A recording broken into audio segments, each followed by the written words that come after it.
Hi again, it's Nancy at Sipping and Painting Hampden. Tonight we're going to be painting this lovely painting called Enchanted Sky, and it's painted on a black background, and then we're going to put in all kinds of lovely colors and a shooting star and stars and a silhouette of a tree. It's just lovely. And I'm going to be standing in front of it sometimes because in order to paint over here, but I will step back and let you see the original sometimes as well. So the way this is going to work is I'm going to work over here, and I'm going to get you started, but then I'm going to go spotlight my video, which basically means you'll just see me during the class. But if you have any questions, you can unmute yourself, ask a question, and then mute yourself again. Sound good? All right, here we go. So the first thing that you need to know, we'll be using 4 brushes, actually 3 brushes, but I wanted to show you a 4th. So all you really need are 3 brushes, a small, a medium, and a large. And I'm using a large flat, a medium flat, and a small round. But we try to make things easy here at Sipping and Painting Hampden. So whatever brushes you have available, use those. I'm using a 16 by 20 pre-primed canvas. And if you don't have a pre-primed 16 by 20 canvas, use whatever you have at home, no problem. And I did also bring a fan brush with me. I want to show you how to use those. I don't expect many people will have one, but I figured that's a nice little lesson in and of itself to just show you about those. Okay, the paint colors I'm using tonight are red, yellow, blue, the 3 primary colors, and black and white. That's it. And then any other colors that we need, we're going to mix ourselves. So you get to learn how to mix paints. Okay, so the first thing I'm going to do, I also have a water jar, and I'm wearing an apron, and I have a big stack of napkins. So if you don't have napkins in a water jar, while we're painting on our water, you should go run and get that. And all right, away we go. First thing, I'm going to start with this big brush, the biggest brush you have, whatever that is. And I'm just going to put water on my canvas. And the reason I'm doing that is it's dry in Denver, where I am, where we're painting, and the air is really dry here. And so paint dries quickly. Acrylic paint normally dries in about 10 minutes, but in Denver, it's more like 5 if you put on a thin layer. If you put on a lot, it takes longer. It just depends on how generous you are with the paint when you're painting. But I like to wet my canvas a bit so that way the paint will stay dry longer. So basically the first thing we're going to do is going to take a lot of our time, but it's the most important step. We're going to paint this whole thing black, all of it. And in order to do that, first I'm going to take a few drops of water and I'm going to stir it into my black paint. And the reason I'm going to do that is I don't want my paint to be like the consistency of pudding. I want it to be more like the consistency of Hershey's syrup or motor oil, okay? The thicker motor oil. So not Vaseline, more like olive oil, something like that. Anyway, you get the point. Maybe it's a little thinner than that, thicker than that. I want it to drip, basically, a little. So just stirred in some water. I just want my paint to be thin enough that I don't have to put on tons and tons and tons of it. I just need a thin layer of black paint on my canvas, and we're going to paint the whole canvas. Now you can see that my paint is thin because I'm getting streaks like that. You don't want it so thin that it drips though. So there's a fine line. You don't want it really thick like peanut butter, but you want it softer. So kind of like yogurt. All right, so I'm going to cover my whole canvas with black paint, all of it. We're just going to do the whole thing.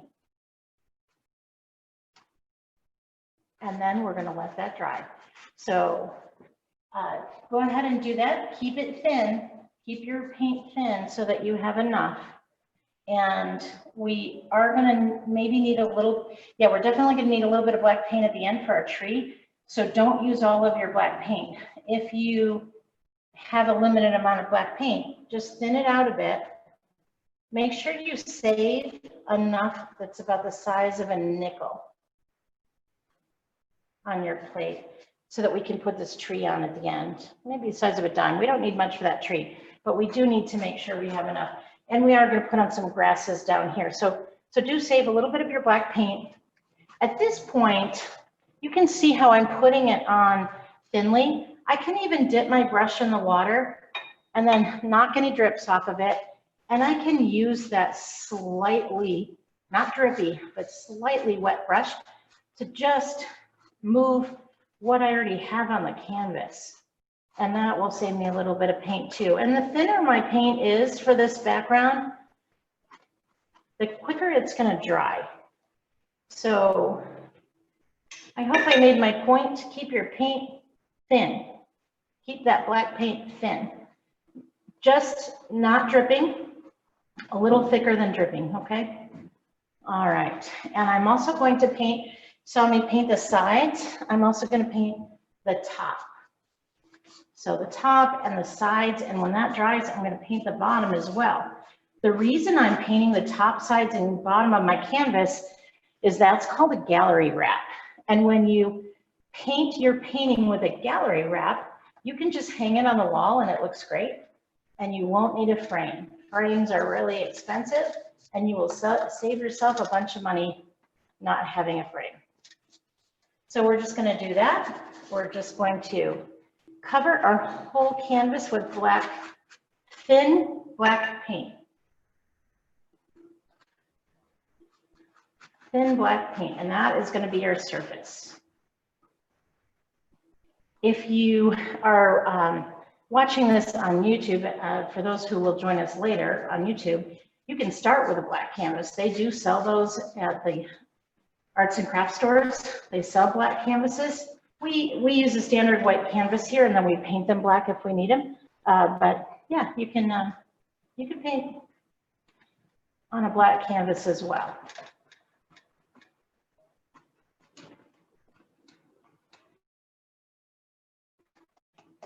And again, if I want to just use the paint I have, I just get a drop of water, knock it off, and then I just use that wet paint with the water on my brush and just use it to spread it around.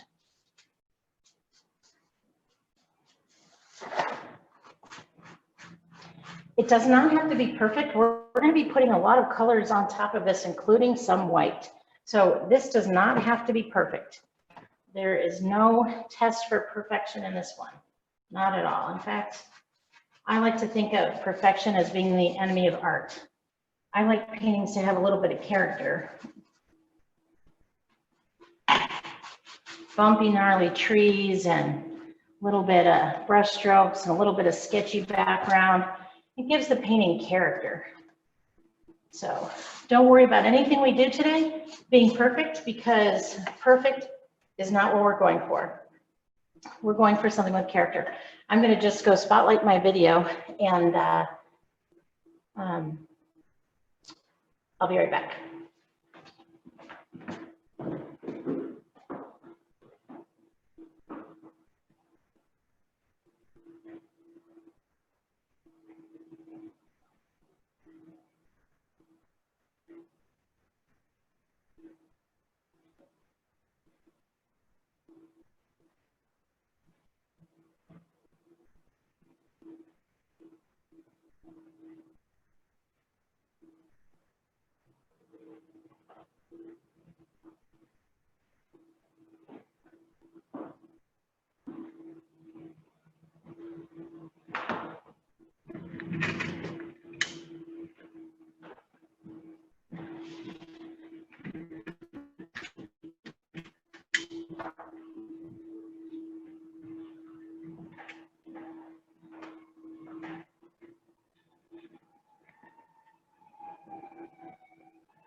There is a little bit of glare running down the center of my canvas, and I apologize for that.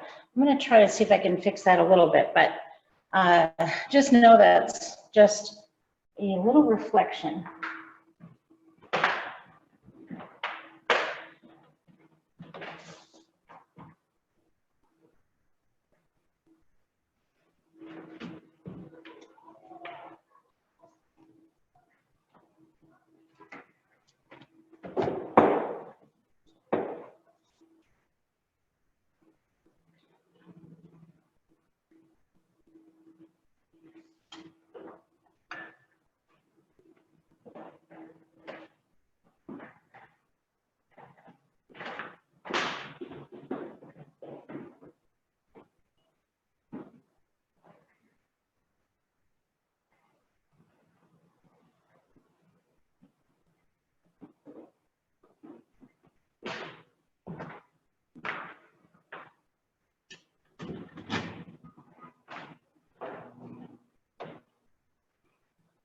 It's interesting when we're painting in the studio, I'm not really aware of the light.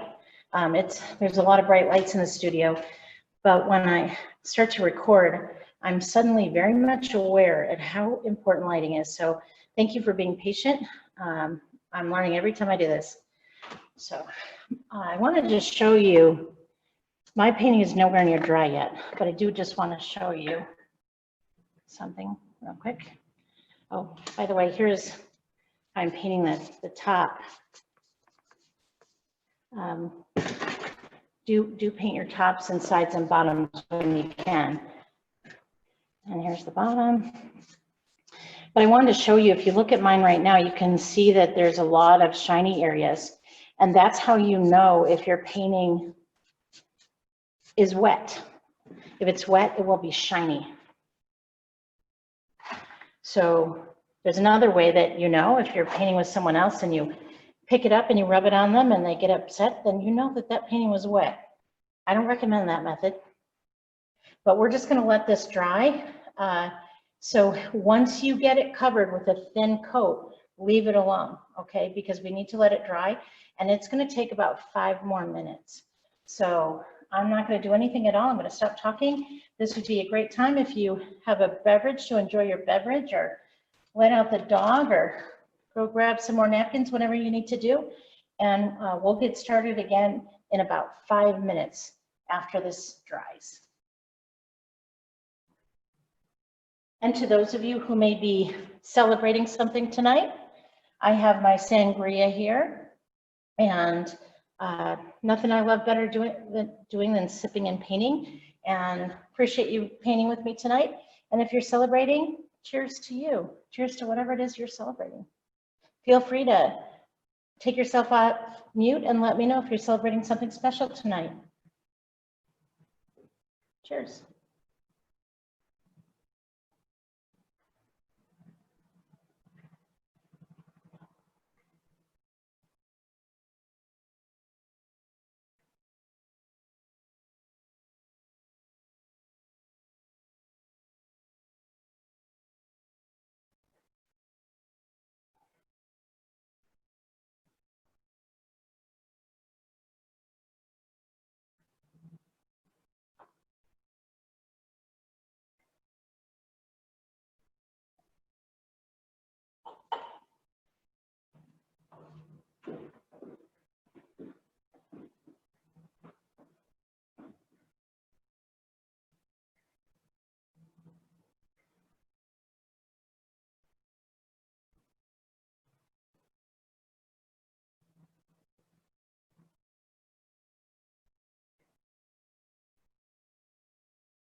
I can see that my painting is still a little bit shiny.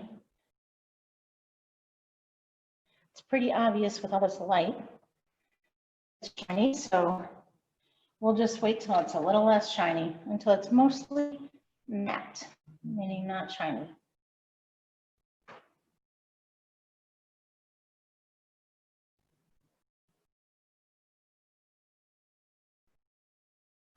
One way you can get a painting to dry faster is to just pick it up and wave it around the room. Just wave it around. And that's also fun. If you put on some music and just wave your painting around, that's a pretty fun way to do it.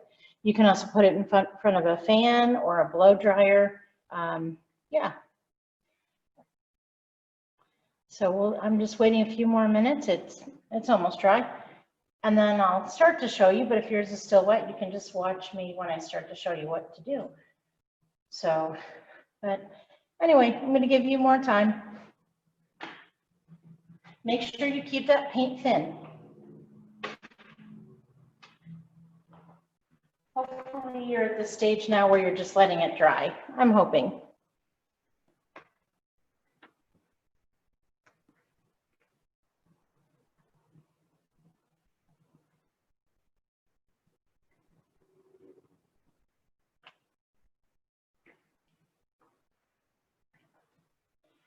Everyone paints at their own speed, so no rush.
All right, while we're letting that paint dry, I just want to show you some basic information about skies and sunsets, okay?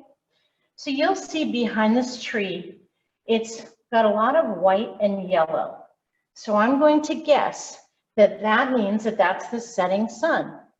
And the way I know that is when a sun sets in a sky, in any sky really, you get a predictable range of colors, and you also get an order to those colors, believe it or not. And once I tell you this, just when you, maybe later when we have a break, maybe there will be a sunset you can take a look at and see what I mean.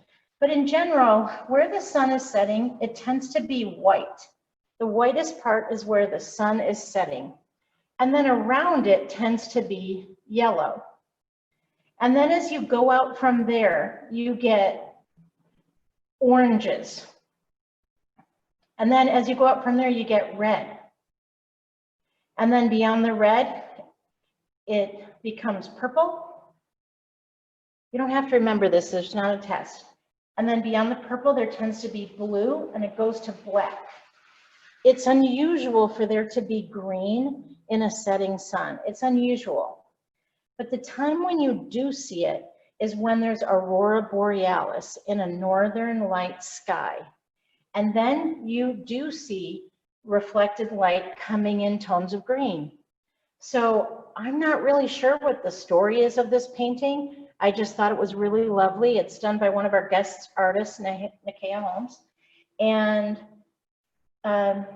so she's got green in this. So that says to me, I think this is a northern light situation. It's beautiful, whatever it is. Anyway, so I just want to show you that on my plate. I put, there's white here, you can't see, and then yellow. And then we have primary colors, so then red, but where the red and yellow overlap, there's orange.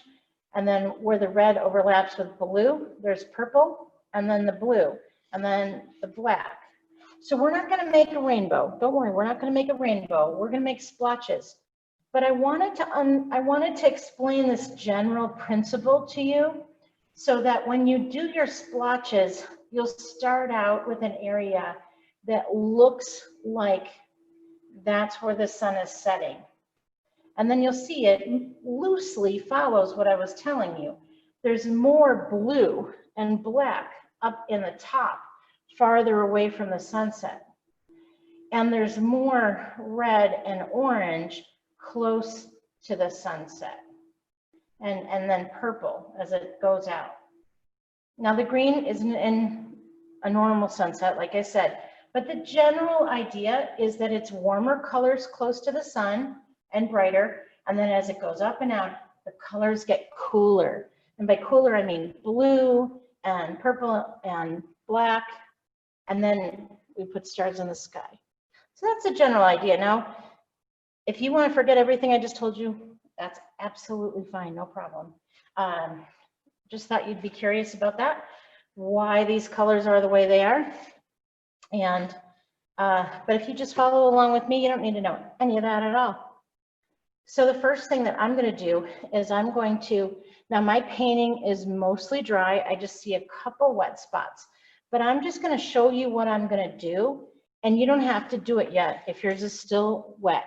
In fact, when I start putting on white down here, it's very, very important that this area in my painting is dry because I don't want it to mix and become gray. That's the whole reason we're waiting for this black paint to dry. We don't want any gray in it, okay? So I'm going to, I cleaned my brush. You should clean your brush as well. Get all of that black out of it. We're going to be dealing with nice bright colors, and especially the first step where it's white. We really want to make sure our brushes are clean all the time. Grab some napkins from far away. All right, so I washed my brush in the water, but then I dab it on the napkin to make sure that the water is clean. That's what the napkin's for.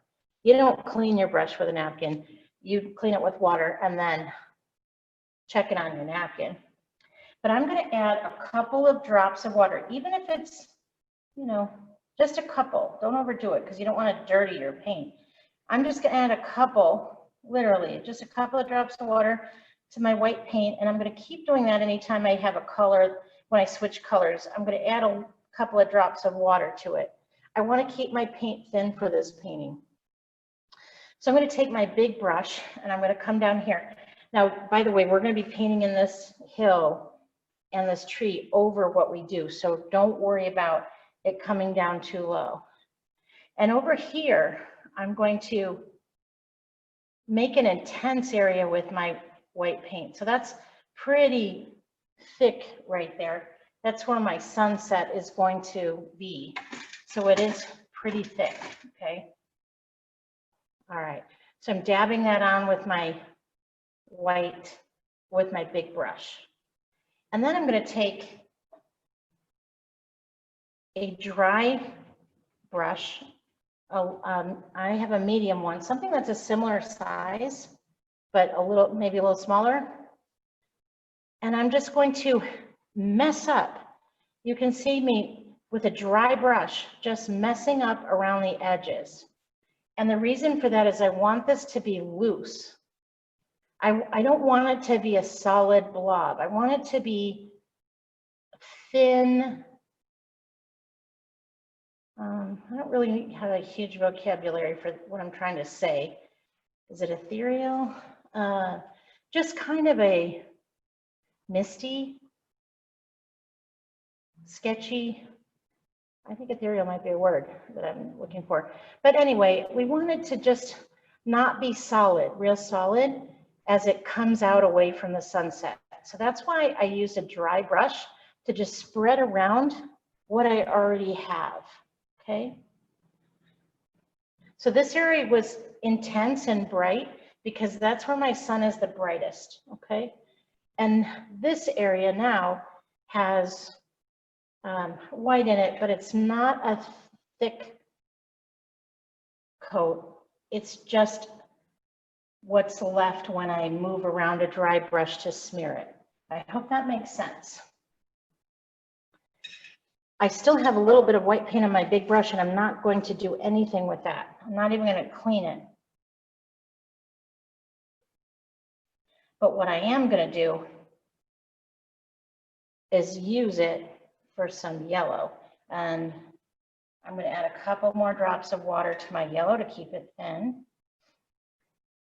And I can even do that with my brush when it's dirty. Just the water just sticks right to it. Just thinning out my yellow paint a little bit. I want it to be thin. And I have enough paint here to do about 10 paintings, honestly. But I put that brush that had been used for yellow, I put it into the white. I'm just getting paint on both sides, but I only want a little bit of paint. So I'm gonna put it on and then gently scrape it off. So I just have a little bit of paint, no globs, okay? And then I'm gonna come into this area that was kind of, what word should I use? Foggy, sketchy, diffuse, whatever it is. And I'm going to put that in the area and just slightly overlap that white. Just slightly overlap it, just slightly, okay? And I'm gonna bring it out, oh, I don't know. I don't want a rainbow effect. I don't want a perfect crescent. I want this to be a little messy and not exactly have a form. So this doesn't exactly have a form. Do you see that? So I want it like that deliberately. Then I'm going to put that big brush in the water and clean it. Now you can guess what I'm going to do with my medium brush, right? I'm going to clean it really well, really well. And then with that medium brush, I'm going to come and mess up what I have just put on.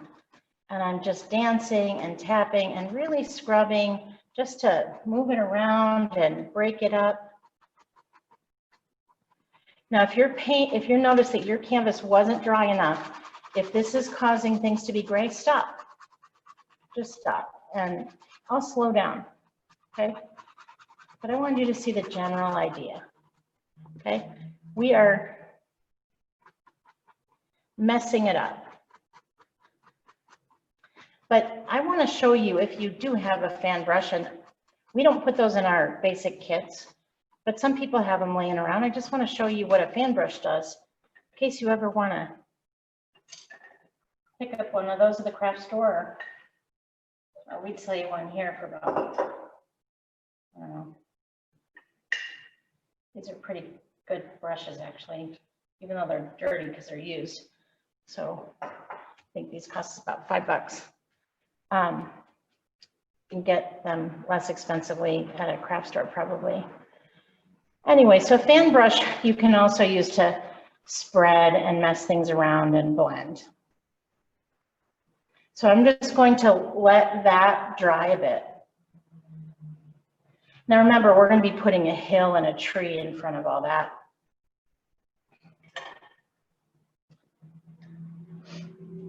With my, I noticed that there's some white in here, so I can, with my dry medium brush, I can just poke on a little bit of white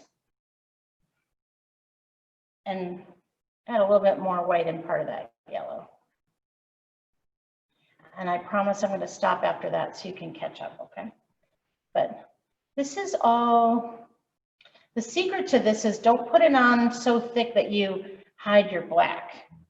You want it to be messy and loose and have some of the black showing behind it. So I popped it on really, really lightly, just a little bit of that white, and then I'm going to mess it up with a very, very gentle touch and a lot of pokes and pops. In fact, your arm might get tired in this painting.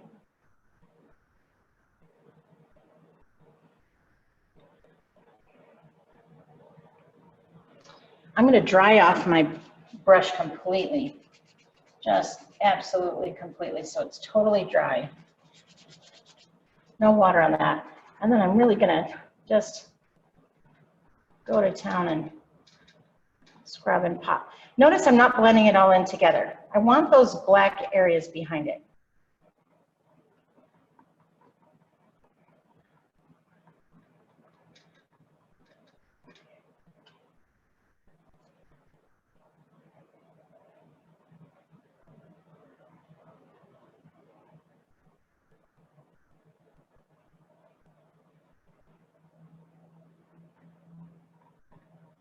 My brush is totally dry. It's just messing up whatever is there. What we don't want is a band of ribbon colors. Do you see how when I pop, it makes it really diffuse? And that's what I like. I like that diffuse look, and I can just keep popping back and forth to break it up a little bit. Now, if you're putting yours on really thick, we only need a little bit of paint when we do this. If you're putting it on too thick and you're just really covering your black, we might have to let it dry and then pop in a little bit of black in the same manner I'm doing it now, just to break things up a bit. I haven't started any new steps. I'm just super dry brush, just popping, picking up whatever's still a little bit wet, popping it around.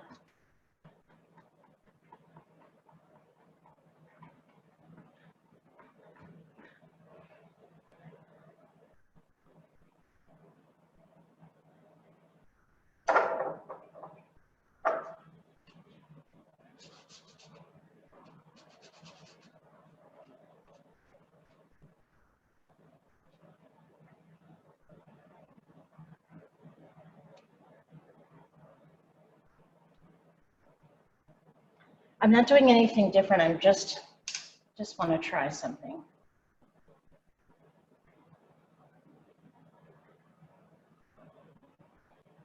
It's not working too well with that brush. I put the tiniest amount of paint on the end of my big brush, just the tiniest amount, and then I basically, it's not even on the sides. Just touch the very tip, and then basically just kind of rubbed it off. And that just leaves the tiniest amount. And I can, with that teeny tiny amount, I can pop on some white specks in that paint. So I guess that is another step, but I'll give you time. Basically, I think I put enough paint on so only 8 or 10 hairs on that brush have paint on them.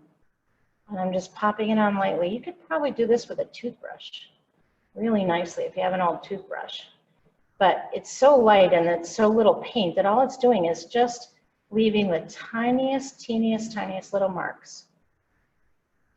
We have these brushes at the studio called chip brushes, but we like to make these paintings so that you can do them with regular brushes, and then we just get creative with how to do it. So that's why I'm not breaking out the chip brushes or any special brushes. You see, I didn't even reload it. There was just enough, literally, with my big brush, I literally just put a tiny bit on the end, just like that. And then the tiniest touch. I move my brush back and forth so I don't get a pattern. And it's just adding little flecks in there. One of our artists here is really good at splashing little splashes, but I don't seem to have that technique. But she just puts a little bit of paint on, and then she, oops, flicks it like that, and it pops on little bits. I'm not getting that too well, so just literally just a few little hairs. It's so fine, and there's so little of it coming off the brush. If you have any great big blobs, it's too much. And boy, this looks messy. Doesn't look like anything yet, but it'll get there.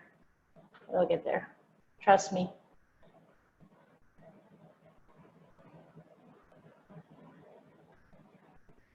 All right. So I'm wondering if you could unmute and tell me where you're at in this painting. Tell me how much time you need to do this much. Would one of you unmute, or both of you unmute and let me know?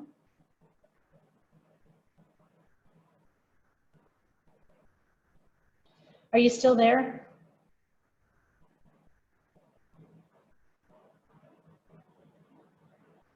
I hope you're still there.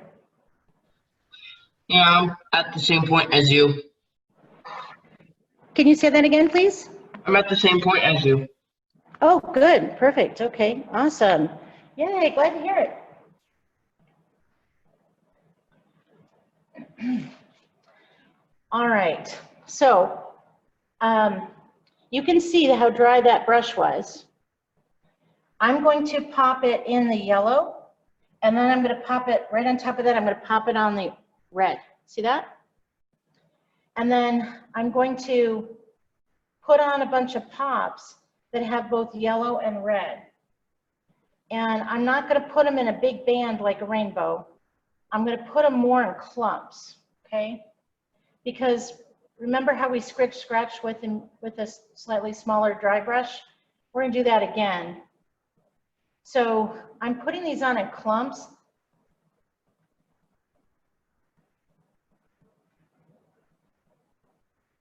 And it doesn't have to be in a perfect, equidistant kind of place. It's just the order that we're putting paint on.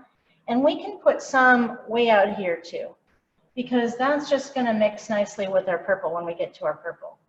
So you can see that I'm not putting huge blobs on. This is literally just the very bottom of my brush. It's basically, here's a way to think about it. If you think about, you put toothpaste on your toothbrush, and then you take your finger and slide it across and knock the toothpaste off. It's basically what's left on your toothbrush. Don't brush your teeth with this, okay? Don't. Wouldn't be good. All right. So I've got a bunch of red. Okay. Now my medium brush needs to be very, very clean and very dry. But before this is dry, I'm going to scratch it. I wish I had a better name for this scratching motion, but you can see that it's got some dots in it because some have already dried. But then by scratching it, I'm breaking up some of it too. And so it's blending with what else I have, the other parts I have. So if you go on YouTube and you Google how to blend acrylic paints, every YouTube video will tell you blending acrylic paints is next to impossible. And that's kind of true. Like oil paints are way easier to blend, way easier. But if you are patient and you know to use a dry brush after a wet brush and you go easy on your paint, you can blend acrylic paints. You really can. All right, so we're starting to work our way up and out. And once you have enough red that you're happy with where your red is, wherever that is, dip that same brush end in blue. And we're going to do the same thing. We're going to let that red mix with that blue. And we don't have to blend it on our plate. All we have to do is put it on the brush. I laugh at how much paint I have here because I literally have enough paint. Probably with this technique, I have enough paint to paint your house, my house, whatever, apartment building. And I'm just tapping on a little bit. And man, I love this blue. Now, if you want to mix and get more of a prettier purple even, you can pick up your blue, add a little red to it, okay? Then add a little bit of white to it. I'm using magenta and ultramarine blue, but it really doesn't matter too much which ones you use. Blue and red together make lavender or purple. And that, you can do the same thing. And in fact, you can even layer it if you want. Now I have to remember, I don't want this total rainbow shape. I want things to start looking like they're a little everywhere. So, okay, so first it was red, and then it was that blue, and then I mixed them with a little bit of white, and that's how I got this purple. But here's where it's really your choice. What are your favorite colors? I love purple, so I'm going to put in a lot of purple because that, to me, purple's great, and you can overlap with other areas. The key is, for this technique, is we don't let it dry 100%.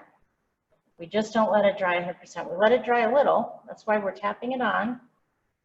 It's drying a little bit, and some of that will dry and cling to the black. But we want to stop it from drying completely after we put on some, okay? So I've got a bunch on, and now I'm going to clean my medium brush really well. Now, it doesn't have to be a medium. It could be any size. In fact, let me show you what those chip brushes look like. 1 second. Sorry, I'm in your way. Hold on. This is what our chip brushes look like. And it's funny. They're so old and worn. They're like 12 years old. And the more beat up and nasty they get and rusty and creepy, the better they work. And then we even cut them down sometimes when they're so frizzled. So if you've got an old brush in your garage that you use to paint a fence and it's all nasty and you're going to throw it away, that's actually the perfect brush for this. So it's good for, you know, remember what we're doing with our medium brush? You can do this with a chip brush too. There might be another name for chip brushes. I don't know. We call it chip brush here. But basically they're just gnarly old natural bristle, cheap 1 inch or 2 inch brushes. And that was really wet, so that smeared a bit, but that's okay. And so if you have a bigger brush and you can do this, cool, go for it. Or if you want to go get a toothbrush out of your bathroom and try it with the toothbrush, you can do that too.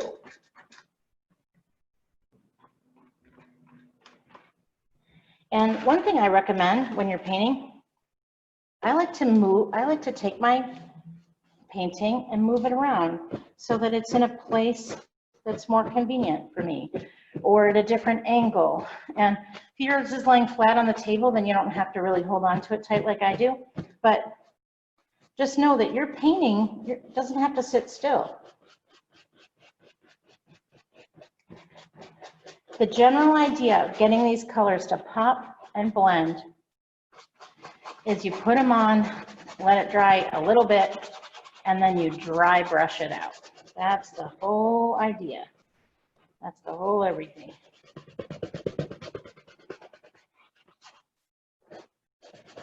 And let colors overlap. Colors that are close to each other on that rainbow I showed you,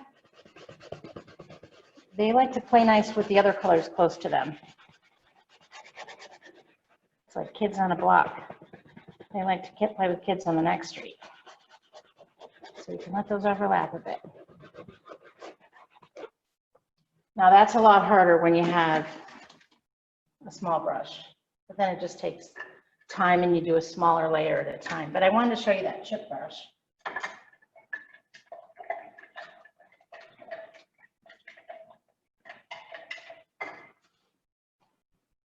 So far it doesn't look like anything, but it will, trust me. I'm gonna step back a bit and let you guys do more of that. Remember, we're gonna put a ground in here, we're gonna put a tree in front, so it's not gonna look like this for long. The other thing I want to show you too is, remember when we made purple, you can make just a light blue too. You have a lot of different possibilities with the color palette you have of just red, yellow, blue, black, and white. You can make light blue, dark blue, purple, brown. If you add a little, brown would look terrible in this painting. Don't make brown. I don't recommend it. But in general, you can make any color under the rainbow, literally, with the colors that you have. Literally, you can. The primary colors can be used to mix any color. Here's some lighter purple. This is layering, or light blue actually, but it's that purpley blue. So you can do little pops and then blend, scratch them with your dry brush. Little pops of color. And I'm trying to break up this area that looks like it's a little too rainbowy.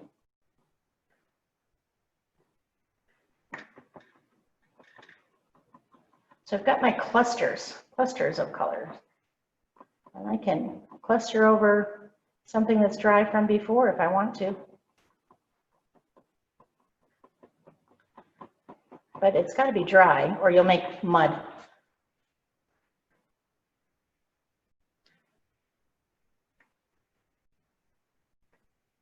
This was a hard painting to put on a YouTube, a Zoom class. So kudos to you for being brave.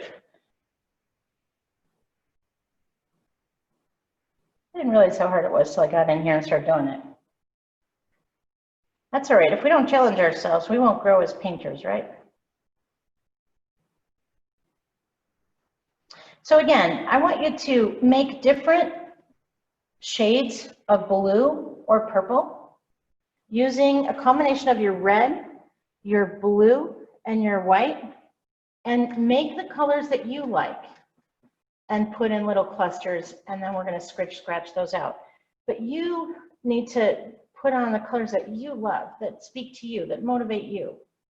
All right. I'm going to get carried away here. All right, I don't want to overdo it because I still got to catch some of those while they're still a little wet. And I remember now that I'm supposed to speak up. Sorry. Painting is so relaxing, I tend to just start to be quiet. So I'll be more cognizant of my volume. All right, so that was a little bit wet. Oh, that's the fan brush. I'll pick up a brush that you probably have instead. Fan brushes are pretty fun. So are toothbrushes. So are chip brushes. So if you have a toothbrush that you are going to throw away soon, try it. Why not? Or a sink scrub brush. But then you'd really want to get it clean before you use it on the dishes later. But that also can work.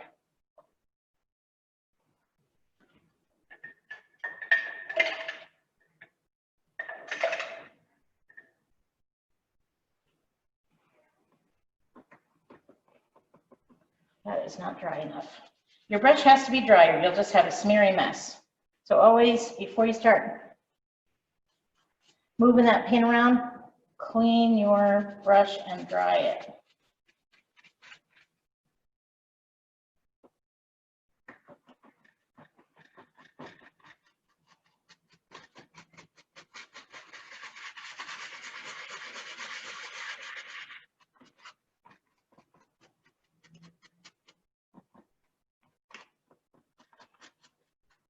Now the red, it plays nice with the yellow, remember? Because it's red and yellow make orange. So that's why was bold and went down into that orange bit, to that yellow bit.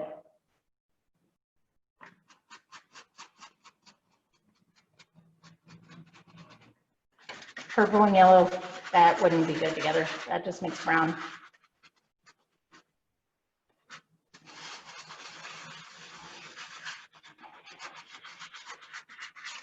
My paint is very dry now, so now when I'm using a dry brush, it's not doing much of anything, but that's okay.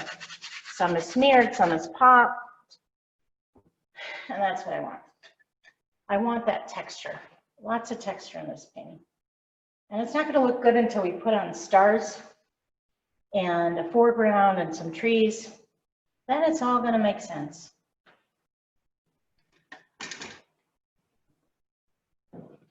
This painting's wearing me out. I'm gonna have some water.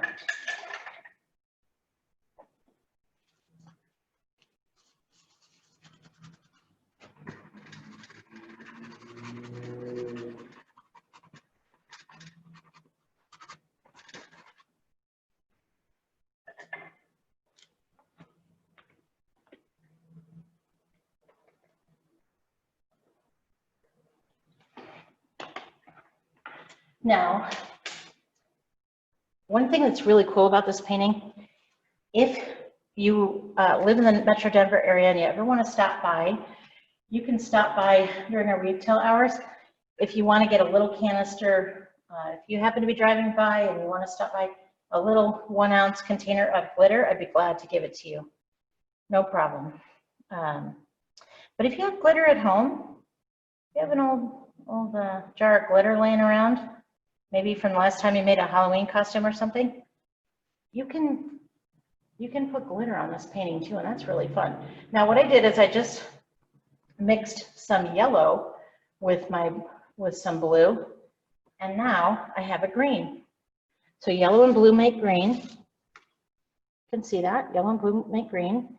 You could have a green that has more, be sure you clean your brush in between, by the way.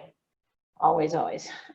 You can make a green that has more blue in it, like this one down here, or that has more yellow in it.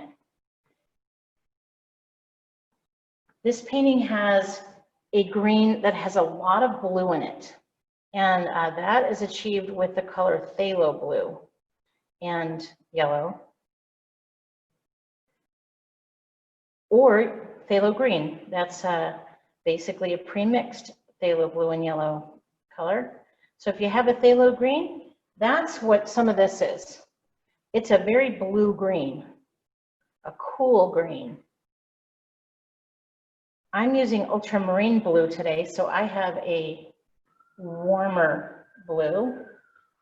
And warm and cool, that's pretty confusing if you don't paint a lot. But the general idea is cool colors make you feel cool, and warm colors make you feel warm. So yellows, reds, oranges, browns, fall colors, those are warm colors.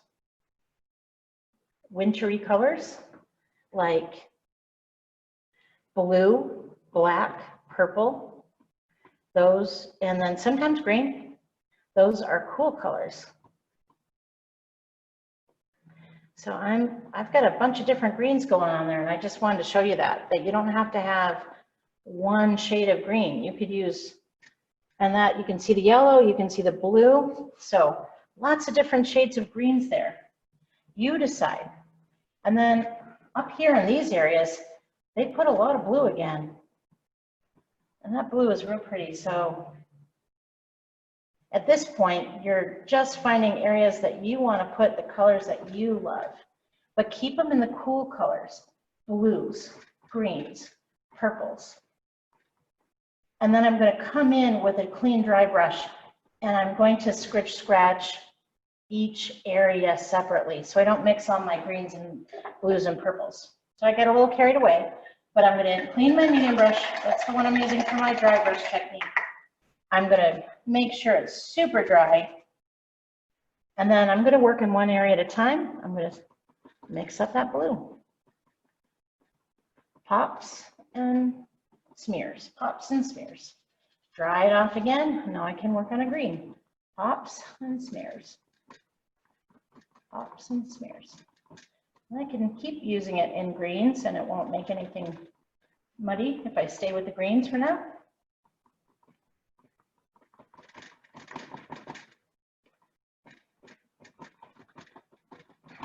My scratch motion is basically popping at the same, real fast, at the same time I'm doing a figure 8 or an X. It's just fast. It's just super fast. A little pop and a little flick of my wrist at the same time. It's kind of a learned thing. It's just, I don't want to be slow about it. I want to be fast about it. Now, I'm noticing that the sample painting has much more vibrant colors. So I might want to, after I do these greens, I might want to think about that. But every painting is going to be different. Every palette is different. I could take the same composition, the same paints, and paint the same thing 2 days in a row, and they're going to look different because my mood's different. Maybe I got a different amount of sleep, or maybe my eyes are tired or not tired, or maybe I read something in the paper that really upset me. That happens a lot these days. All right, so yeah, so popping and smearing, and clean your brush in between.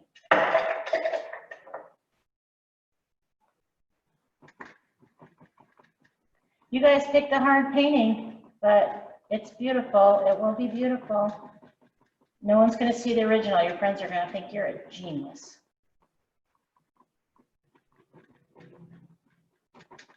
And again, I'm not using very much paint. It's the tiniest amount of paint. It's literally like you put toothpaste on your toothbrush, and then you wipe it off with your finger. You brush teeth with what's left. That's basically what I'm painting with. Just very little. And I might stay here after the Zoom class and paint 5 more like it with the rest of what's on my palette and stick those on the sale table because I got a lot of paint here.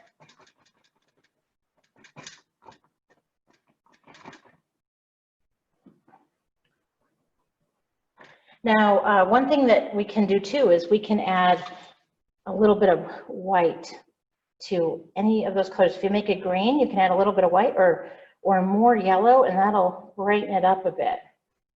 So if your colors are looking a little drab, add just a little bit of white or a little bit of yellow, and that'll make them pop out a little bit more. Purple and yellow don't mix, just so you know. Those are not friends. Those are the ones on the playground you want to keep apart. They must have some history. But purple and yellow, they're not so good together. But all the other cool colors play nice together. Excuse me. The warm colors play nice together.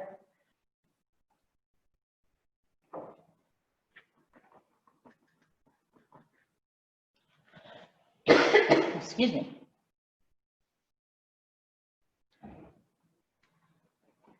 I'm not filling in this bottom area because we're just going to smooth that out and make it all black anyway. That's the ground. We're going to put grass down there when we put on our tree. So don't worry about what goes on down there. We are just covering up. And you know, you can leave black too. That's another thing we can do. We can leave black.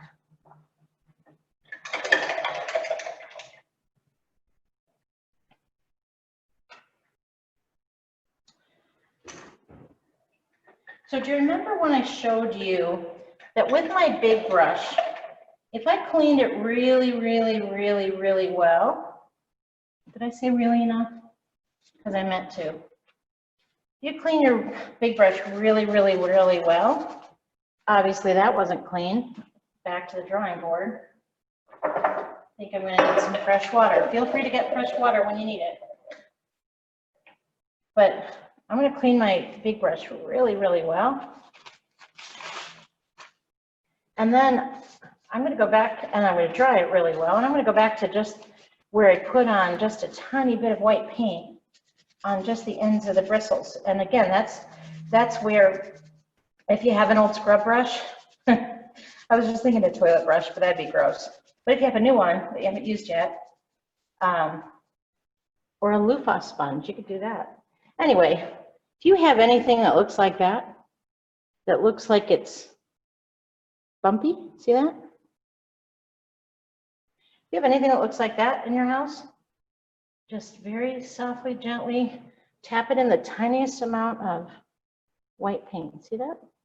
That's just my big brush.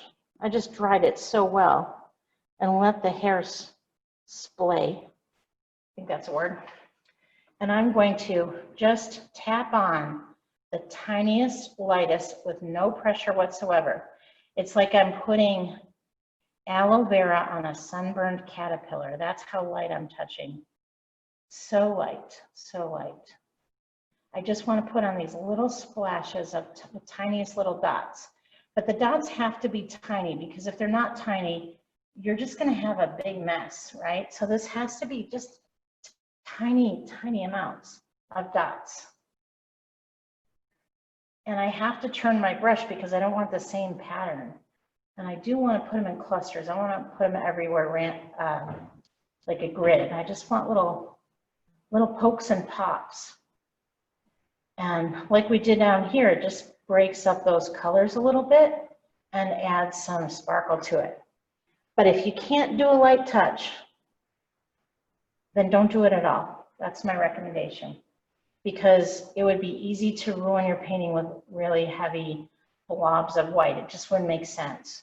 But if you're able to do it really light and just get these tiny little flecks. These little flecks that I'm putting on, they're smaller than a poppy seed, okay? So if you can do it, great, but if you can't, don't, okay? It's just adding a little texture, a little sparkle, and I didn't even reload my brush, and I did all that.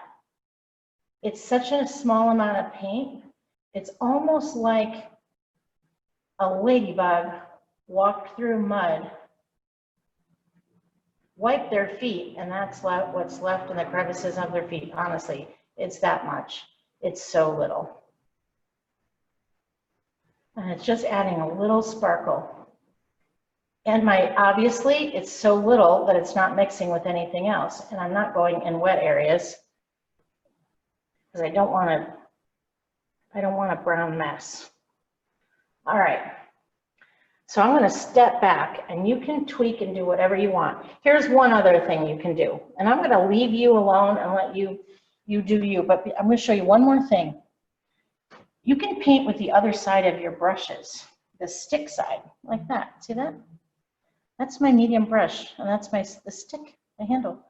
I just pop it in white, and then up here in the dark sky, I can put pops of stars. Now, I don't want them to be too far down toward the sun, but again, clusters.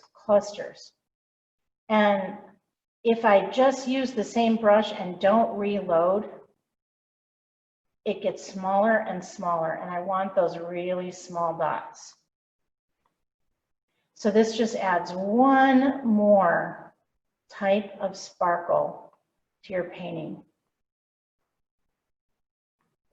So this is a lot of different techniques I showed you, and I hope it's not too overwhelming. And if it is, you know, it's still going to be beautiful. You know why? Because we're going to put grass and land at the bottom. We're going to put a tree in front of it. No one's ever going to see your original. So my original, they're not going to know exactly what this is supposed to look like according to the other person's standards. My green, no matter how hard I tried, my green doesn't equal their green because I didn't have phthalo green paint. I used a different kind of green, but it's okay. It doesn't matter. It doesn't matter. I teach Bob Ross painting sometimes here at the studio. I have my Bob Ross certification, and so which means that I periodically go down to Florida and do some retraining and take some painting classes down there when things are good, not in the pandemic, of course. But one of the stories that I heard from the people that knew Bob was that when he would go to his producer and he'd say, here's the painting I want to do, and they would approve it. They'd say, oh, that's nice, and they'd approve it. And then just before he taught his class, he'd come in about 30 minutes before and he'd paint another version of the painting just so he had it in his mind how to do it and what the shortcuts are. And then he would paint a third copy on the show. And sometimes he would make a happy accident, and then he might turn one tree into two trees or add a bird to cover a splat or something. But in general, it was the same composition. And so when you go down to Florida and you see the workshop, sometimes you'll be lucky enough to see all three of the same composition or a photo of them together. And what I love about it is even Bob, when he was doing the same composition, he did not paint them exactly the same twice. Each one looked a little bit different. He might have called them all the same thing, you know, something like Mountain Splendor, or Enchanted Evening, or whatever it is he did. But each one would look a little bit different. So I think that's kind of fun. I like to think, I don't have to stress if my painting doesn't look like the original, if my painting doesn't look like the last time I painted it. As long as it's creative and it says something new and I had fun doing it, and the next day I don't hate it, and usually the next day you like it a lot better than when you're doing it, I can say that. Then it's a success. So I'm on those stars, I'm putting them on in clusters, clump. I'm not doing a grid. Don't do a grid. It's not a dots game. Just little clusters. It's like that starry sky is just exploding. Boom. All right, I'm going to leave you alone and let you tweak, but let me counsel you on this. Don't hide all your black, okay? I can still see some black in between. And that's why I popped things on instead of scrubbed them on when they were wet. I scrubbed when they were mostly dry. Don't cover all your black, because there's a reason why we put a black background behind this. Leave some of the black, okay? So I'm going to leave mine alone, I think. I'm going to put just a few more in there, and then I'm going to make myself walk away from it. I noticed there's no sparkle over there, hardly. So to make sparkle, super clean, big brush. And then notice how I frayed it. I frayed it, whoops, more napkins. I had my wet brush, and then by doing that, I frayed it. See that?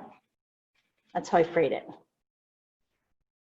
And then I can tap into the white with just the tiniest amount of paint on the ends.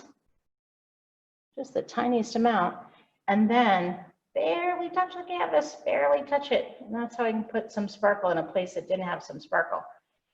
But if you put any pressure at all, you'll have too much. So don't put any pressure, okay? Just a little pop, pop, pop, sparkle, sparkle. Wherever you want sparkle, okay? Wherever you think sparkle would look nice. Put a little sparkle. No rhyme or reason to it. Just follow your gut and make sure that you're turning your brush so you don't get the same shapes. If I don't turn my brush, I'm going to get the same shapes. I'm going to get little round circles, and I got to break those up. So, all right. Sparkle, sparkle, sparkle. All right, I tend to over sparkle. I like to over glitter. So I'm gonna force myself to walk away, or else this is going to be covered in white in a second. So, all right, Nance, walk away. Done. Walk away, Nance. All right, I'm going to leave you guys alone. You enjoy your sparkling, and then we're going to come back and we're going to fix the ground. We're going to put in a tree. And then remember, if you have any glitter, you can throw that on while it's still wet. If it's the glue-on glitter. But once it's dry, the powder glitter won't stick. But I do have some liquid glitter at the studio. If you ever want to stop by and visit me between 3 to 6 p.m. on the way home from work, I'm here Monday through Friday, 3 to 6 p.m. and I'll give you a 1 ounce container of liquid glitter, and you could go put some in your sky another day if you want. Or you can just come by and say hi to me. Okay.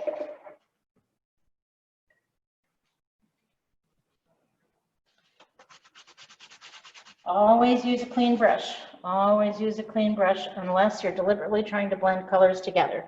There's a little bit of yellow on the end of that one. See, I splayed it, and then I can pop yellow over my sun down here. Okay, so it's too bright. All right, we'll leave it alone. I'll give you time to do whatever fixing and tweaking you need.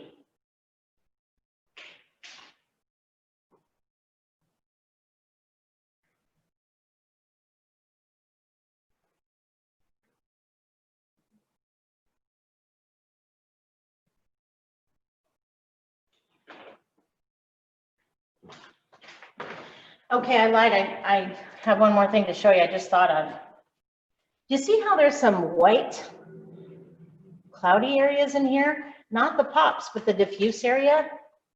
They're diffuse white. That's easy. Just take a dry medium brush and pop around it while those dots are still wet. But make sure your brushes that you're going to use this for is dry. Just make sure it's dry. And that'll give you that hazy look.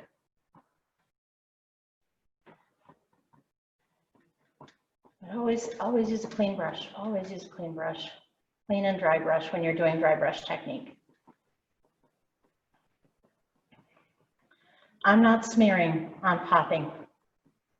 And that's giving me those little hazy areas. Some of those stars are dry already, and that's fine.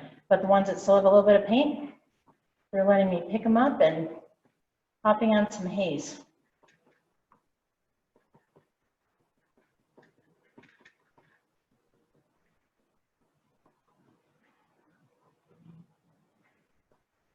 One of the wonderful things I love about owning a studio, and I have to tell you, I'm going to be really honest with you, during the pandemic, we have really questioned whether or not we should be here. But I love this place and I love painting. And I really love watching the artists that paint for us paint, and they teach me so many wonderful things. So if you come in for a class here, or if you do a lot of YouTube classes, you will learn how to do the same techniques in lots of different ways, because every artist has a favorite brush and every artist has a favorite technique or a different way of looking at things. And to me, that is the most exciting thing. For example, I like to make pine trees with a fan brush. Other teachers like to use a medium brush and turn it on its side. And some like to use great big old flat brush. But I tell you, I just sit with my mouth open sometimes and I just watch them and I learn from them and I think, oh my goodness, they're doing something that I would do completely differently. But that's the beauty of art. That's why it's not a science, it's an art. Because the more you paint, the more you're gonna learn different ways of doing things, different techniques. And you're gonna have your own style. I'm a big fan of painting with knives. Not like the kind you throw at a bar, right? Like whatever that trend is. Oh, those are axes. Not knives that they, you know, magicians throw at people and scare the daylights out of you when you watch it. Not those kinds of knives, but not dinner knives, but artist knives. And there's this artist called, he died last year. Let's see, I'll have to think of it. It's a Russian painter out of Mexico. He's actually a Russian Jew, but he moved to Mexico and his family is still there and operate a studio. And I'll have to think about it before the end of this painting and tell you. But anyway, I love his art. He does it with knives. He did it with knives. And to me, it's so exciting. And he does things with knives that I can't even imagine. And I would do with a brush, but boy, it's fun to watch. So bottom line is, keep painting. You'll develop your own style. You could ask 12 artists how to paint this painting and they'd have 12 different ways. And that's okay. That's okay.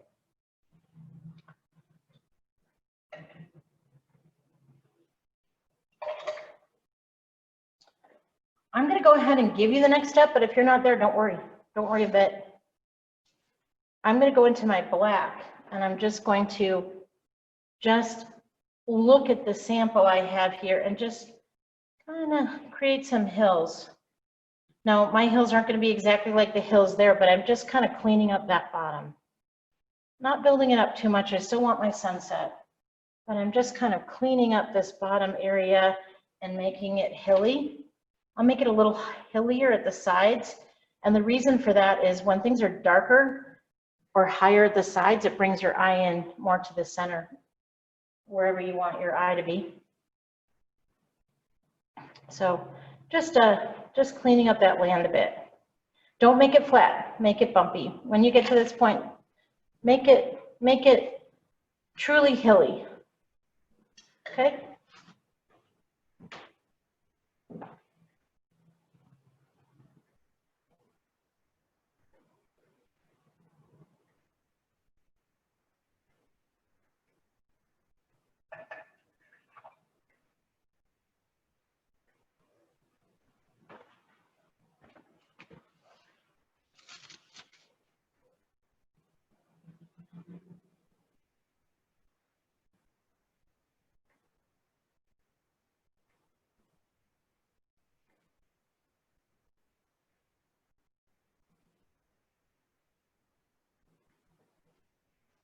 And if anyone's ever interested in knowing more about the Bob Ross classes, now we haven't been doing them during the pandemic, and I'll tell you why. Bob Ross classes are oil painting classes, and they're about 6 hours long, and that is too long to be sitting together during a pandemic. So I'm not doing them right now. They do have a guy named Nick out of Florida. He's the one that is running Bob's studio, and he's an amazing, amazing painter. He is doing some Bob Ross classes online. He does them on Facebook. If you go to Nicholas Hankins, Hankins, you can catch some of his live Bob Ross classes. And then he also has them on YouTube as well. Nicholas Hankins, and he's at the Bob Ross workshop in New Smyrna Beach, Florida. Now, this painting is acrylic. Bob only painted in oil. So I don't want to confuse anybody. We're not talking about Bob Ross here now, but for this painting. But in general, if you are a Bob Ross fan and you want to learn more about his workshop or the classes they offer down there, or how to get your own certification, Bob Ross certification, I highly recommend it. It was one of the most fun things I've ever done. And you'll see right now, I just took a random brush that I had. This happens to be a fan, but you can use a small brush or whatever. And I just put a little bit more purple paint on the end. Notice how these are splayed. It has to be splayed. And I just popped on a few more little purple. But at this point, I'm just playing, and you don't have to do that. You don't have to do anything I'm doing. You just do what you think looks nice. I'm going to give you another maybe 2 minutes, and then I'm going to show you how to put in grasses and the tree, and then you'll have all this, and then we need to do a star.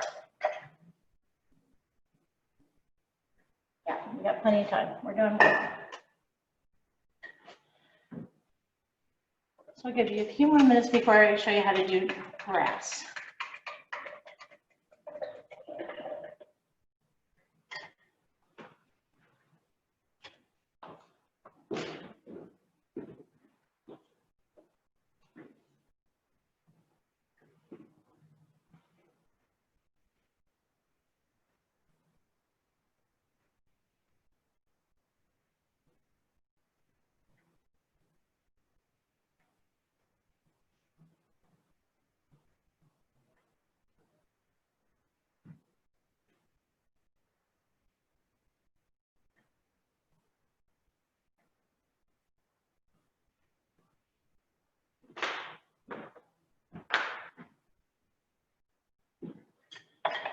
I also recommend getting up and moving about 10 feet away from your painting. When you move 10 feet away from your painting, you will see it, how you're going to be looking at it when it's on the wall. And that is going to help you really improve your painting a lot. And people just go, oh, I don't feel like getting up, and they don't. But I tell you, it'll make all the difference. It'll make all the difference in your painting to get up and see it from 10 feet away. Because if you don't see it from 10 feet away, you're only seeing it up close, and no one's going to put their nose in your painting, probably, and critique it from 6 inches away like you're painting it now, or however many inches. They're going to see it from 10 feet away, and you're going to look at it from 10 feet away, and or 15 feet away, or 20 feet away. So it's really important. Get up and look around. Look at your painting from farther away and see what you think, because it never looks the same up close as it does from far away. I promise you.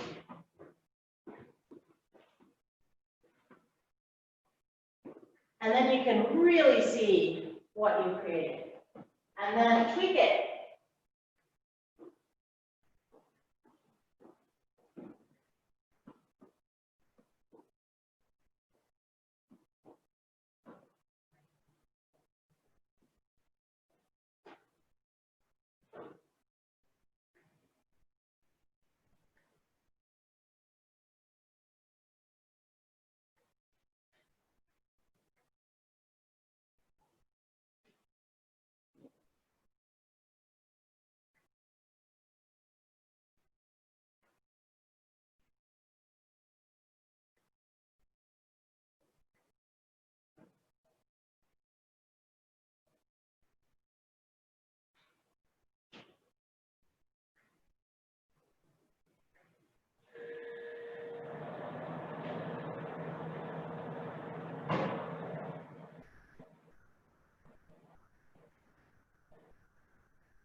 I know you probably thought I was kidding about those brushes, but I tell you, those little sink scrub brushes, those are awesome.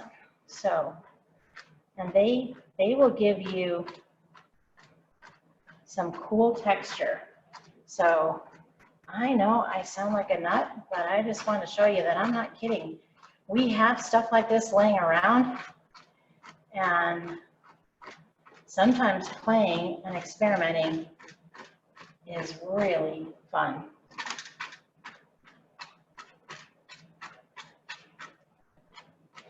All right, I'm getting carried away. I tend to do that when I paint, but I'm going to show you how to make grass and trees, okay?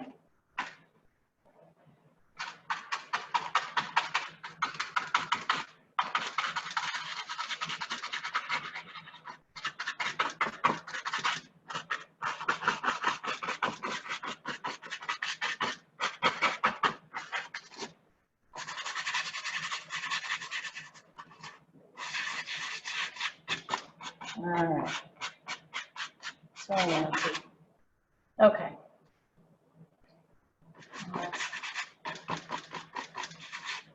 You're probably like, why is she messing up her painting? Better you and me, right? Better me than you. But I can come back and tweak it later. I'm not worried about it. I just want to show you that these brushes are kind of fun. Oh boy, what a mess that I made. All right. Anyway. If it's wet, I can try to take some of it off.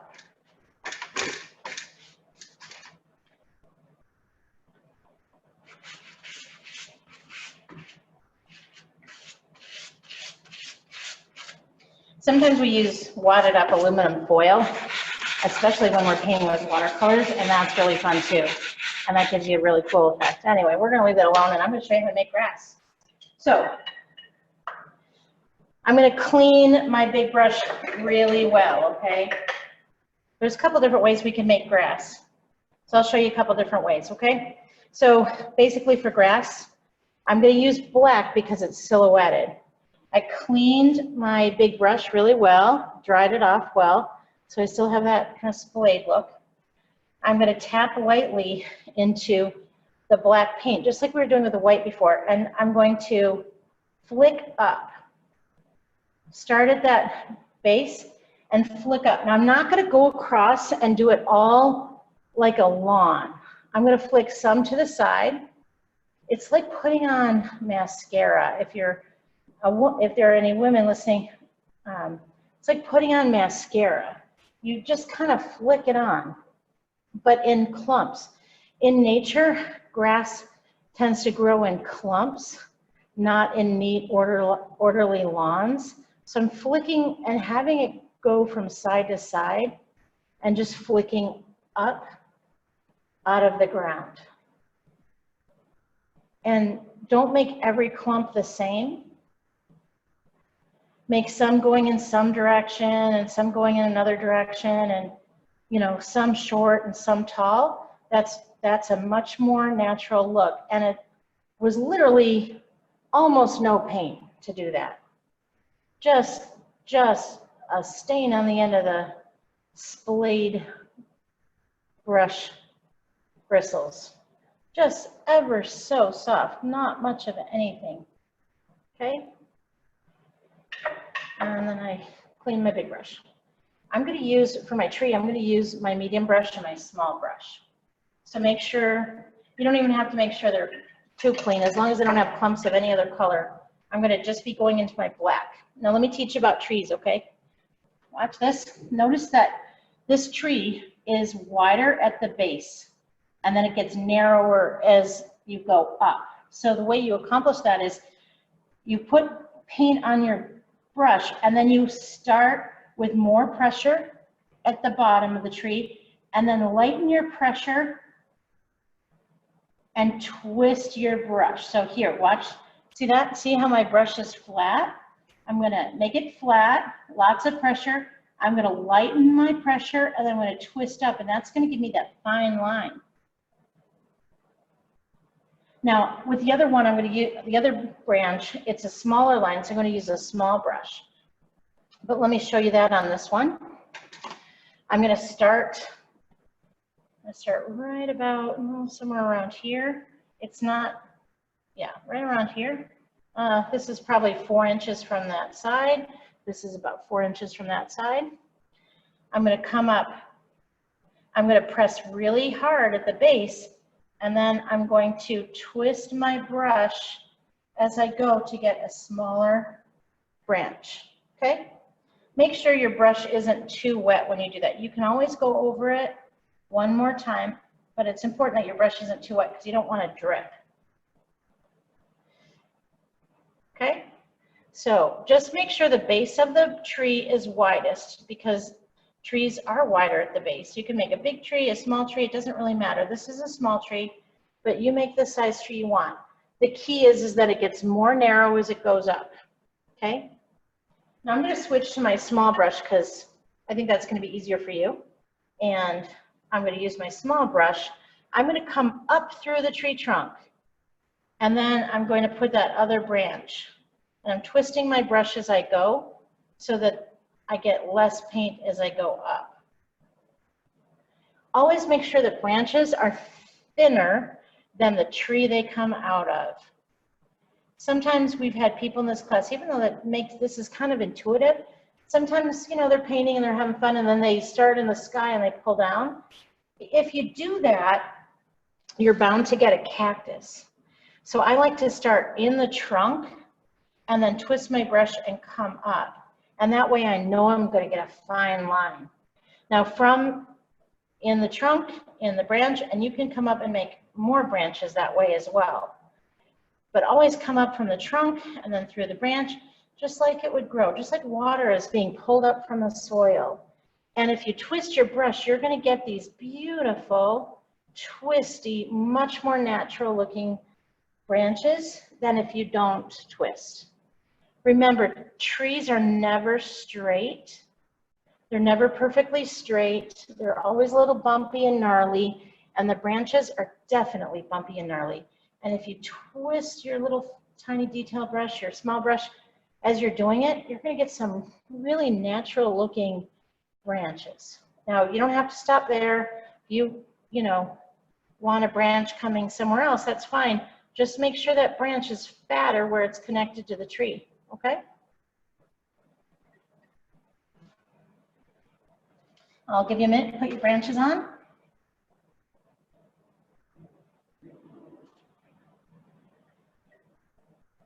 And if you want a bigger tree, do a bigger tree. If you want more branches, do more branches. It's your tree, you decide, okay? Now, if I want a really fine point, I can just chisel my brush on the side of the plate like that. And I'm twisting it as I go, and it's just sharpening that brush at the end. Or you can just use a really tiny brush, but we like to make things easy around here. We like to use a minimum of tools and a minimum of paint options and mix our own paints, and they're just good skills to have. But if you have 27 different brushes and you can just pull out a small brush, that's fine, that works. If you have 50 different paint colors and you want to use them all in your painting, that works too. We just like to teach the skills. Primary colors, small selection of brushes. Learn how to do it from what you have. Oh, I could paint trees all day, and I could make them very complicated looking, so I should probably tell myself to stop.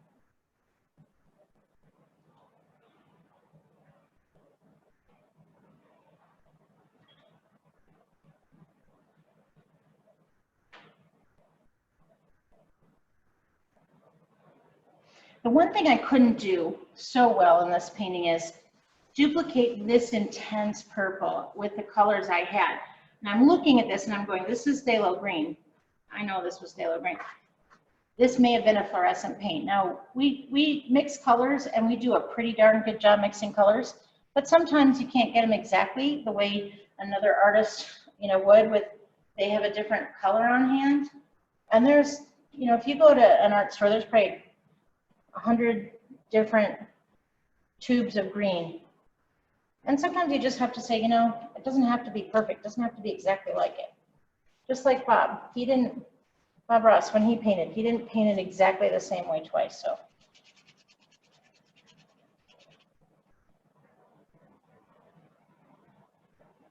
So while you're just finishing up your tree, I'm just going to try to fix that little strange thing that I made earlier. We'll break it up a bit.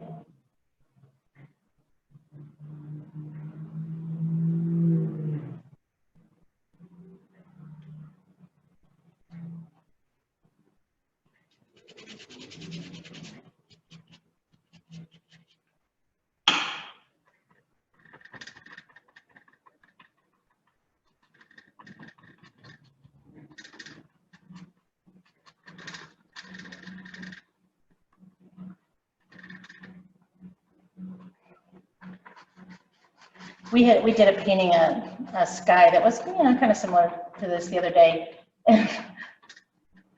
we had some young women in here. Boy, did they love glitter! Holy cow, it was fun. All right, so now I'm going to show you how to put that foliage on, and that's our next to last step. All we have to do after that is put on our signature.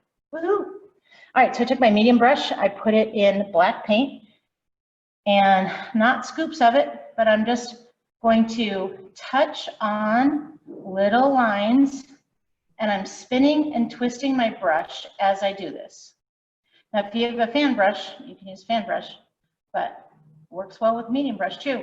And notice that I'm popping these little lines on. I'm twisting my arm in my brush. You can twist at the wrist or twist at the elbow, you decide. But twist, okay? And I'm putting these dots beyond where the branches end, because the actual branches that the leaves are on are probably so tiny you cannot see them at this distance. And then do make sure that some of those are popped over the trunk. You still want to see the nice silhouette of the tree, but you want to have some over the trunk, because I wouldn't all be just coming out in one direction. And then I also put my foliage in clusters, okay? Not just random dots all over like a lollipop. I don't want it to look like cotton candy or lollipop, so I put them in clusters.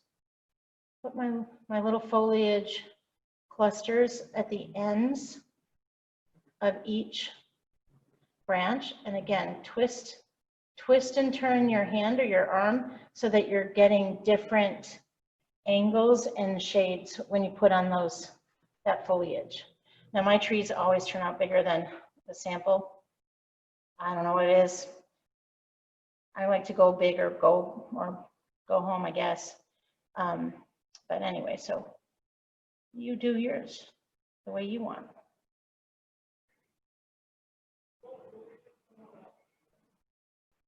Make sure that your tree is not round, okay? It has to have these spiky areas, and some branches have to really be sticking out quite a bit more than the others, okay? Because if you make it round, it's just not going to look real. And I've seen a lot of round trees in here. And of course, I'm polite about it, but it just is going to look better if you keep those clusters unique and spiky, because then it's going to look more realistic. I love how this one is not uniform at all. That's really cool. Perfection is the enemy of art, remember? Your painting is definitely going to look different than mine. Mine looks different than the sample. Bob Ross was here, he'd create one that looks different still. And that's the beauty of art, because it shows your personality.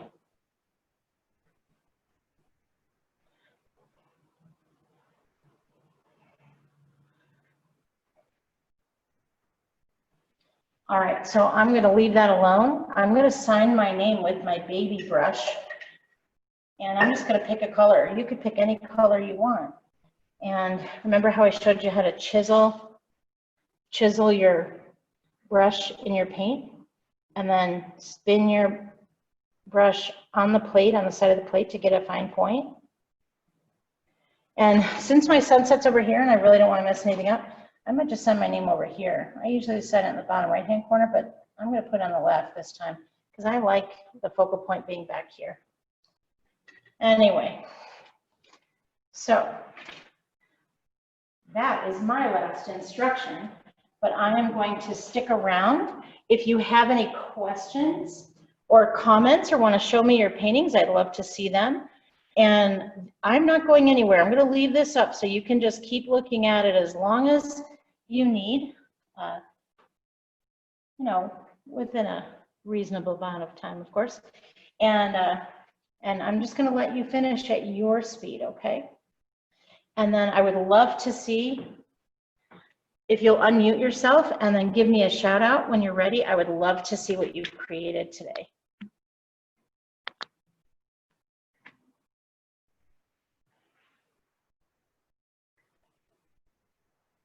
This was a hard painting. I'm not going to lie. This is a hard painting. And mine doesn't look exactly right. Remember, I told you my violet, no matter what I did, I couldn't get it as brilliant. Or the phthalo. But again, you know, different paints. I'm still happy with it. I'm still okay with it. And I hope that you'll be happy with yours as well.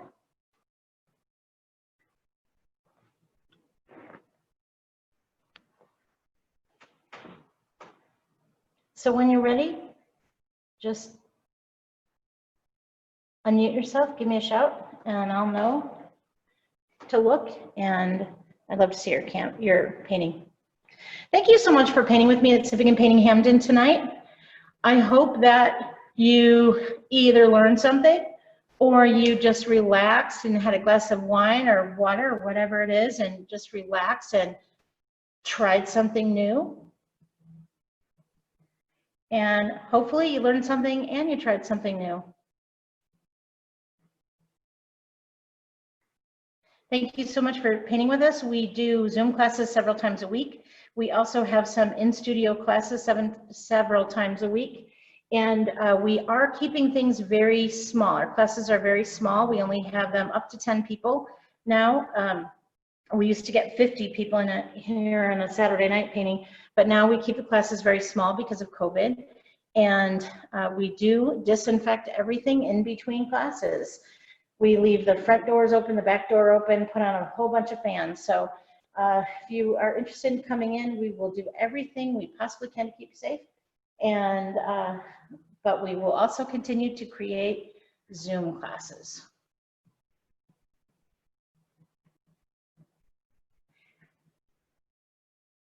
And I did get a question about taking a photo of my painting and emailing it to someone, and I will do that. No problem.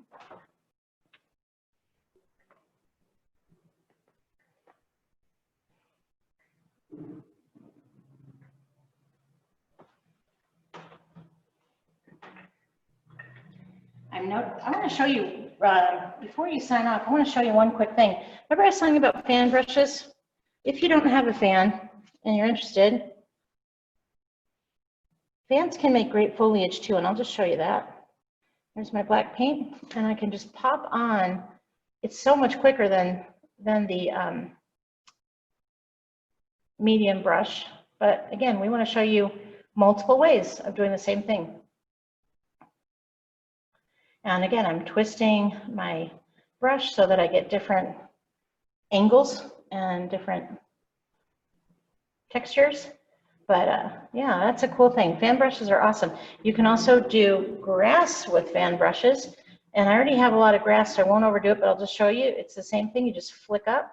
And we use fan brushes here for painting dog hair and pine trees and all kinds of stuff. So if you are a painter that is just really getting into painting and you're investing in your supplies, consider getting a fan brush because they're pretty cool and you can have a lot of fun with fan brushes.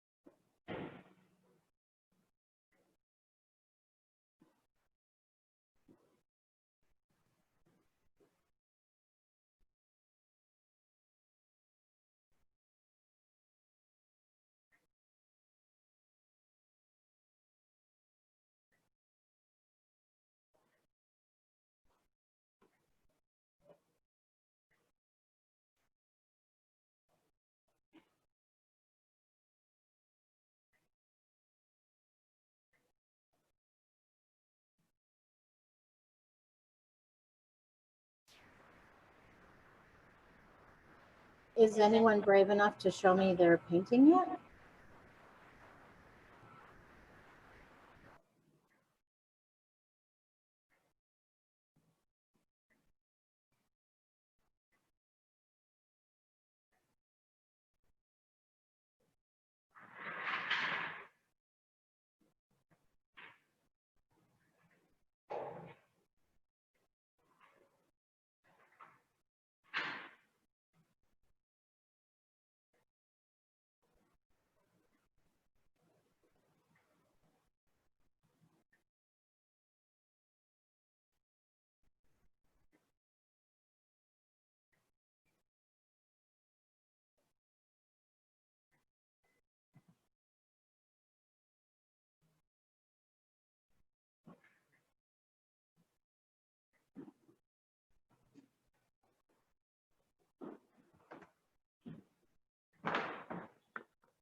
Oh, hey, I forgot to show you a shooting star.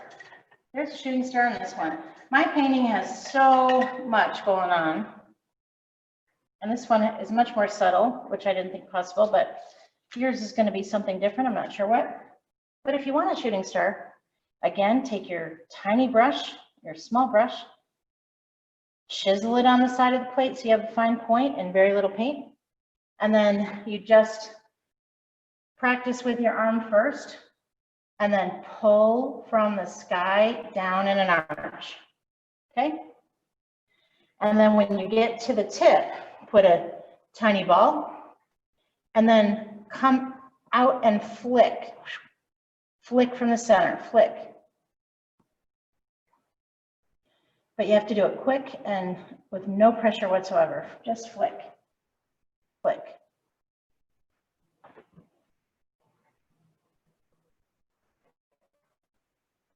And there's enough paint in the center of that brush because you put on a dot, you don't ever have to reload, just pull, just flick.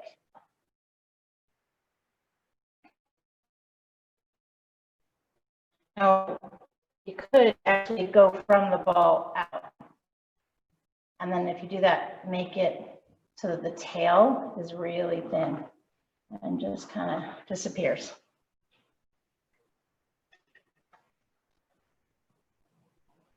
Well, thank you so much for painting with me tonight. And I hope that you'll join us again for another YouTube or Zoom class. This